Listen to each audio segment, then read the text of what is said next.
Авыл җирлекләрендә 2021 ел эшчәнлегенә йомгак ясау 2022 елга бурычлар билгеләүгә багышланган халык җыеннары дәвам итә. Чыбыклы җирлегендә ул 17 гыйнвар көнне узды. Район башлыгы орынбасары Петр Уразайкин халыкны төрле тармакларда ел дәвамында башкарылган эшләр белән таныштырды. Аннан соң көн тәртибенә куелган мәсьәләләр буенча фикер алышуга күчтеләр. Чыбыклы авыл җирлеге башлыгы Илфат Гадершин 2021 елда җирлектә башкарылган эшләр буенча чыгыш ясады. Республика программаларыннан тыш үзара салым акчасы да җирлектәге кайбер проблемаларны җайга салырга ярдәм итә. Җирлеккә үзара салым кертү нәтиҗәсе уңай эффект бирә. Соңгы елларда гына үзара салым акчасына башкарылган эшләр халыкның күз алдында.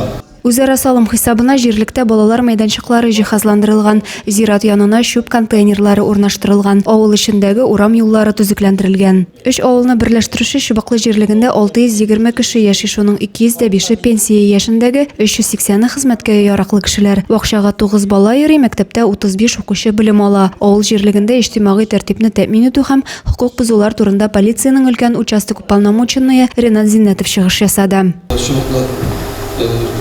Җирлегеннән барлыгы 45 хәбәр килде. Безнең отдел полицияга общий алганда Зәй районы буенча 541 җинаять беркетелде. Зәйн форум баш редакторының электрон мәгълүмат чаралары белән эшләү буенча орынбасары Эльмира Шабрина 88.0 FM ешлыгындагы тәртип радиосы турында чыгыш ясады. Зәйдә тәртип радиосы 2021 елның июнь аенда эшли башлады. Әлеге вакыт эчендә ул радио тыңлаучылар арасында зур популярлык яулады.